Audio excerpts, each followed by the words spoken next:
Supreme court সচিবালয়ে বিলুপ্ত করা নিয়ে আইনজীবীদের একাংশ অসন্তোষ প্রকাশ করেছেন। বিষয়টিকে তারা আদালত অবমাননা হিসেবে উল্লেখ করেন। আগামী ৭ জুনের মধ্যে সরকার আপিল না করে সচিবালয় বাতিলের প্রক্রিয়া সম্পন্ন করলে আইনি লড়াই শুরুর ঘোষণা দিয়েছেন জামায়াতপন্থী আইনজীবী শিশির মনির। দেশে স্বাধীন বিচার বিভাগের দাবি দীর্ঘদিনের। এ দাবিতে ১৯৯৫ সালে তৎকালীন বিচারক মাজদার হোসেন সহ কয়েকজন বিচারক মামলা করেন। এর পরিপ্রেক্ষিতে ১৯৯৯ সালে সুপ্রিম কোর্টের আপিল বিভাগ স্বাধীন বিচার বিভাগ প্রতিষ্ঠার রায় দেয়। সেই ধারাবাহিকতায় ২০২৫ সালে অন্তর্বর্তী সরকার সুপ্রিম কোর্ট সচিবালয় অধ্যাদেশ জারি করে এবং ১১ ডিসেম্বর আনুষ্ঠানিকভাবে সুপ্রিম কোর্ট সচিবালয় চালু হয়। এর মাধ্যমে বিচারক নিয়োগ, বদলি, পদোন্নতি ও প্রশাসনিক কার্যক্রম সুপ্রিম কোর্টের অধীনে আসে। তবে বিএনপি সরকার ক্ষমতায় এসে এই অধ্যাদেশ বাতিলের সিদ্ধান্ত নেয়। গত ৯ এপ্রিল সংসদে সুপ্রিম কোর্ট সচিবালয়ের রহিতকরণ বিল পাশ হয়। ফলে সচিবালয়ের আইনগত ভিত্তি বিলুপ্ত হয় এবং বিচার বিভাগের প্রশাসনিক কার্যক্রম আবার আইন মন্ত্রণালয়ের অধীনে ফিরে যায়। গত মঙ্গলবার সুপ্রিম কোর্ট সচিবালয় বিলুপ্ত করে এই সচিবালয়ের সিনিয়র সচিব সহ ১৫ জন কর্মকর্তাকে আইন মন্ত্রণালয়ে ফেরত নেওয়া হয়।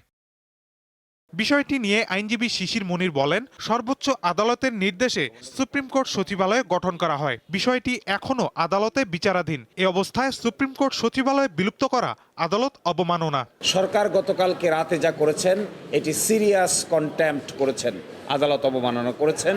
এখনো হাইকোর্ট ডিভিশনের ডাইরেকশনটা বহাল আছে। সেকেন্ড হলো যে রিট পিটিশনটি পেন্ডিং আছে, ৫ই জুনের পরে এটি শুনানির জন্য আসবে। থার্ড হলো আদালত হাইকোর্ট বিভাগ বিজ্ঞ অ্যাটর্নি জেনারেলকে যে পায়াস উইশের কথা বলেছিলেন সেই উইশের প্রতি তারা বিন্দু পরিমাণ শ্রদ্ধা দেখান নাই। আর চতুর্থত হলো এই কাজ করে বাংলাদেশের ভাবমূর্তি দেশ এবং দেশের বাইরে ক্ষতিগ্রস্ত করা হচ্ছে।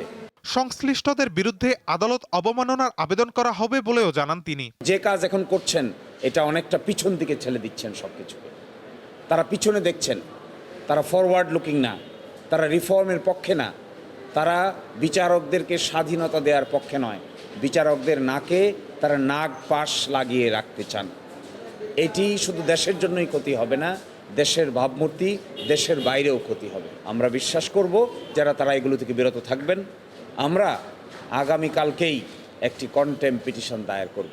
সচিবালয় প্রতিষ্ঠার সময় উচ্ছ্বাস প্রকাশ করা বর্তমান আইনমন্ত্রী ও অ্যাটর্নি জেনারেলের নীরবতা নিয়েও সমালোচনা করেছে এনসিপি সমর্থিত ন্যাশনাল লয়ার্স অ্যালায়েন্স। সেই আগের যে আইন অধ্যাদেশ প্রণয়ন প্রক্রিয়ায় সেখানে বর্তমান যিনি আইনমন্ত্রী তিনি তৎকালীন অ্যাটর্নি জেনারেল ছিলেন, তিনিও ওতপ্রোতভাবে জড়িত ছিলেন। কিন্তু বর্তমান বিচার বিভাগের অর্থাৎ বিচার বিভাগ সংশ্লিষ্ট বিষয়সমূহে এই দুইজন নেতৃস্থানীয় ব্যক্তিদের নীরবতা এবং কোনো কোনো ক্ষেত্রে তাদের এই প্রক্রিয়ায় সরকারি রাজনৈতিক প্রক্রিয়ায় রাজনৈতিক যে আচরণ বা অংশগ্রহণ সেটি আমাদেরকে ব্যথিত করেছে।